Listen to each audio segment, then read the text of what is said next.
as time flies by, you'll open up your eyes wide.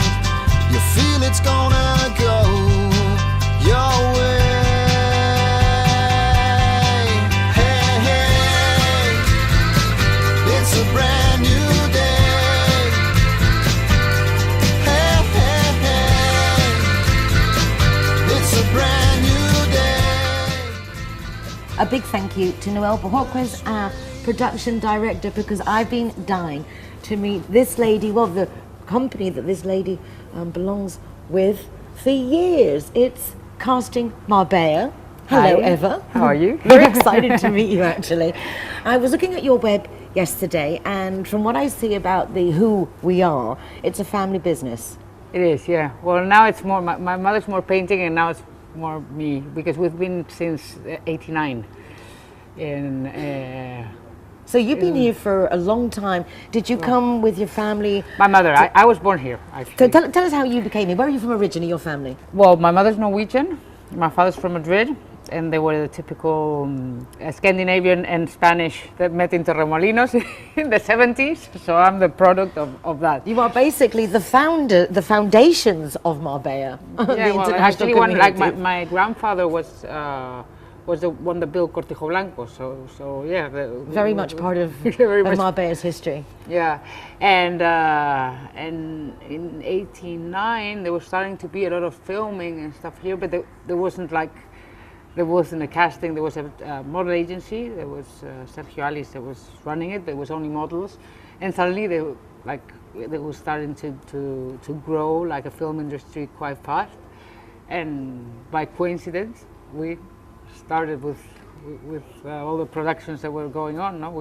It's funny how the universe kind of puts you where you need to be and shows you the path to go. Since then, the film industry in Andalusia, in Marbella in particular, has had many ups and downs. It has, yeah. And there have been many, we couldn't even call it recessions, just absence completely of filmmaking. But that is a thing of the past, in the sense that has been now a big apostad, a lot of people now looking towards the film industry, making Marbella again a city that has many incentives to come and record here. Well, it always had the incentives. Like, we have the sun and we have locations, beautiful locations, sea, mountains. We have everything.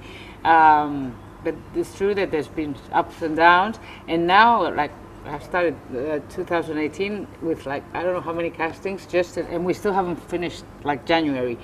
But what is true is that maybe there's things that what's the name, who's running the film commission in Andalusia, they're a bit fighting for, that there's more help to in taxes wise. Exactly, like financial aids and to help, because the thing now, there's a lot of bureaucracy to I don't know, if you want a kid to be in a commercial, there's a lot of bureaucracy and it takes a lot of time that in commercials you don't really have.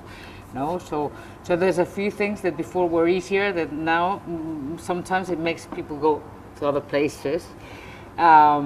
Still, everybody wants to come to Marbella. But these are the things that you handle through your agency, in the sense that if someone wants to be involved, wants to cast for not just adverts, I'm sure there must be many categories. But does your agency cover all those legal sides of it? What do you actually dedicate to from the agency? Well, we have to. The legal side is always the production companies, the ones that employ. But obviously we assessorate what they have to do, and we provide all the papers of. Right, because international companies, to try and work out their way with Spanish administrative paperwork, can be very interesting. Yeah, well, if you're a foreigner, what you need is an NIE number and a social security number. And actually, there's we have a lot of actors, foreign actors, that work quite a lot, not even in Marbella, in Madrid and Barcelona. We always collaborate with film and commercials, because that they don't really have in Madrid or Barcelona. There's more international community here. So, this summer, we had 5 kids. We did a casting for a horror series that was filmed in virtual reality. And they did casting Barcelona, Madrid, London and Marbella. Marbella we had 5 kids. London they had like 4. Madrid and Barcelona had 1 of the main character kids, and they were really happy because well, they obviously they're bilingual kids.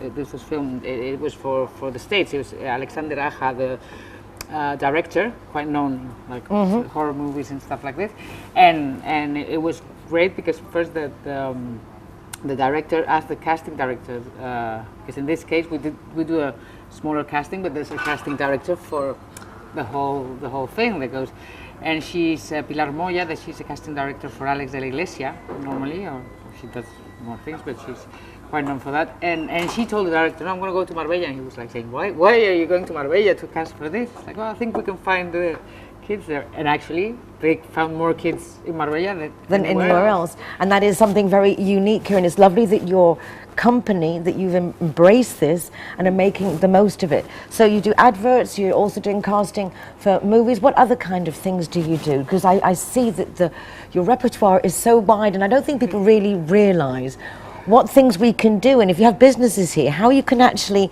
expand them when you have a company like yours on the doorstep that is privy to so much that we don't know about that goes on here. Well, we do. We also do whatever that they need. Well, because it's not only like a model agency, as I say. We have extras, we have dancers, we have actors. There's all kinds of stuff. So anything that's needed in a film, in a commercial, in like a catalog, photographic catalog, or a catwalk, or even we do photos also for people that for their social media. I'm a photographer as well. We do photos, we do music videos as well, but for more and to help them build up, I suppose, their cachet or their book. Exactly. To be able to present. So what kind of ages, what kind of people, do you look for people from our community? Do you need more people? How do people get involved? Because I'm sure we've got more than one budding movie star, TV star. We're always looking for actors and English speaking more. There's a lot of people that maybe have done it in England or somewhere else, and maybe they come here and they don't know, and that kind of people we're always looking for. As I said, even in Madrid, Barcelona, they're doing a lot of co-production right now, and there's a lot of filming in English. And do you ever find yourself? Do you ever find yourself walking along the street and suddenly, you see someone, you're like, you, I have to have you. I used to do that all the time, and more when you have a casting. Now, well, I'm quite shy, so. But well, if I really need it, I'll go. But always, you're always looking for, and age ranges and type of people. You never know, because you never, like, one day they call you and they want kids, or they want a granny. Now they want a lot of grannies lately for commercials and stuff like this. But you never know. Maybe there's like like 2 or 3 castings that they want maybe grannies, and then they want like models, beautiful models of 25, and you never know.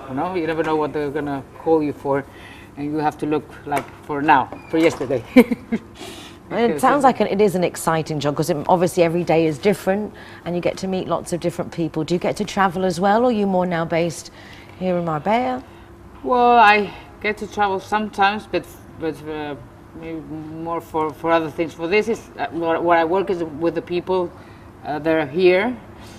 I used to also do freelance casting director in Madrid, but I have a kid, he's 8 years old now, so I'm more based here. And what I do maybe is send our people, like we go to Madrid, Barcelona, or maybe for filming here. But yeah, I'm more in Marbella. And are you just behind the scenes, or are you ever include yourself in those castings? Has that ever been an attraction to you? I actually started, my mother started the casting agency when I was 15, and I used to do acting, and I did a lot of things in front of the camera as well. Now, well, if maybe I fit what they're looking for, I maybe put myself in the casting, but normally I'm there's age, like in life, each thing has its stages, no? Yeah, and now I'm more comfortable being in the back, because I'm director of casting, I'm a photographer as well, and I feel more comfortable on the other side of the camera. But I've been in front of the camera for a long time as well. Yeah. Well, it's really fascinating to get to meet you and to hear about all this, like your trayectoria, your history here through the years in Marbella. What do you like most about the changes that are coming to Marbella now? Well, what I like is that now it seems that there's a lot of things happening, you know, and it's like brighter and people are happier because there's movement, no?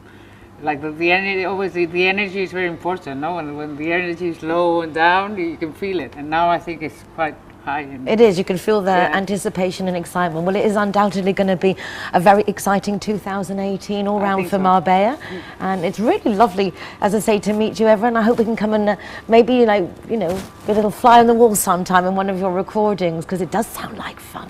Yeah, well, usually this January we had like I don't know how many, so I'll call you for. That'd be fun. I'd like that. Thank you. Nice to meet you. Nice to meet you too. Hey, hey. Yeah, I'm here in Marbella, but it says here I'm in La Canada. If you haven't mastered the lingo, don't worry. Linear Director has a free GPS geolocator service that will come and find you. Hello again, Marbella, and it's very nice to be back, and I'm here today to talk to you about quite a serious problem, and it's something that many of us may have experienced to some degree, but perhaps not to the degree that Sarah, who contacted me, has experienced it.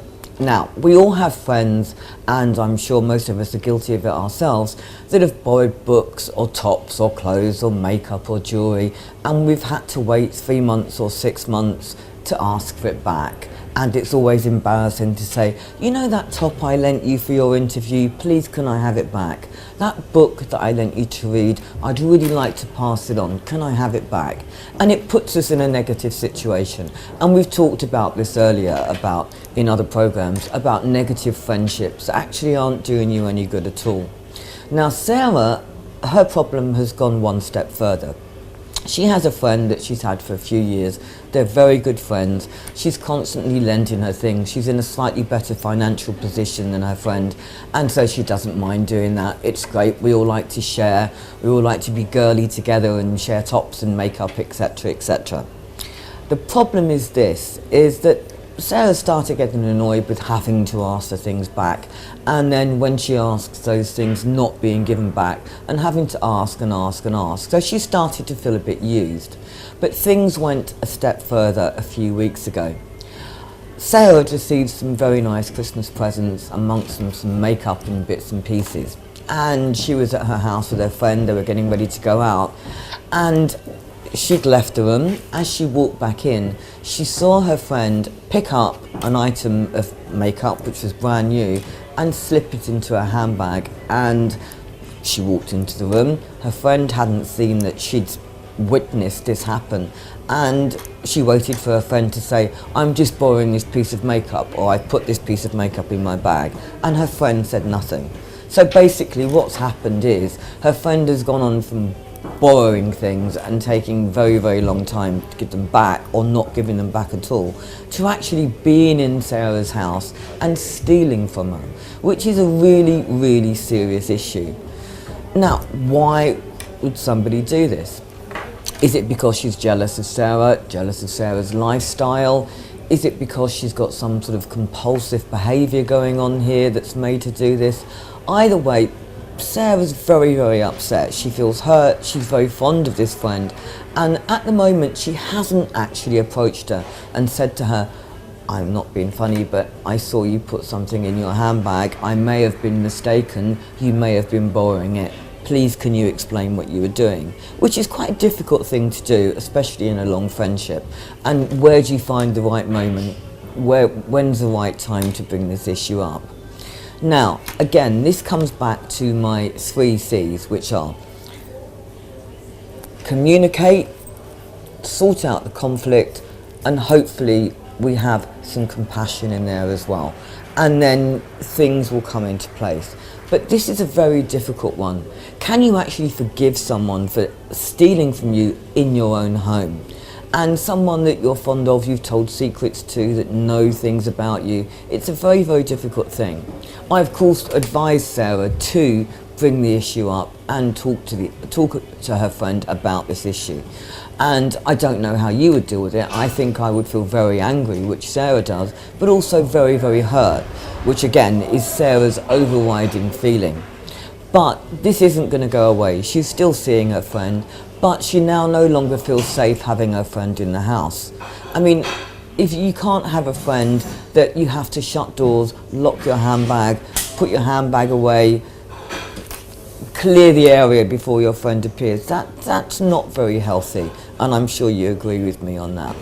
Now, as I said, we're all guilty of borrowing things and perhaps not giving them back on time, but this is taking things quite a large step towards the more negative, and I think Sarah needs to examine the dynamics of her friendship with this girl, and she definitely needs to talk to her about it. This is not normal behaviour. We don't steal from our friends. As I've said, we're all guilty of borrowing and not giving back on time, and we've all had people do that to us, I'm sure. But to actually consciously take something that you knew was a present, that's a very, very vicious, really, thing to do to someone, especially within their own home. I'm sure her friend doesn't feel like that, but perhaps she does. What do you think? I've advised Sarah, as I said, to get this issue out into the air and talk about it, because I don't think it's something that can be ignored. You either end the friendship directly, which seems a shame, or you try and sort the situation out first. Again, we'd like your views on this, and the next problem coming up is actually connected with this quite closely. We have two, which are, again, to do with negative friendships and what we do about them, and compulsive behaviour. So that's quite a difficult one to think about, so we'd like your responses on that.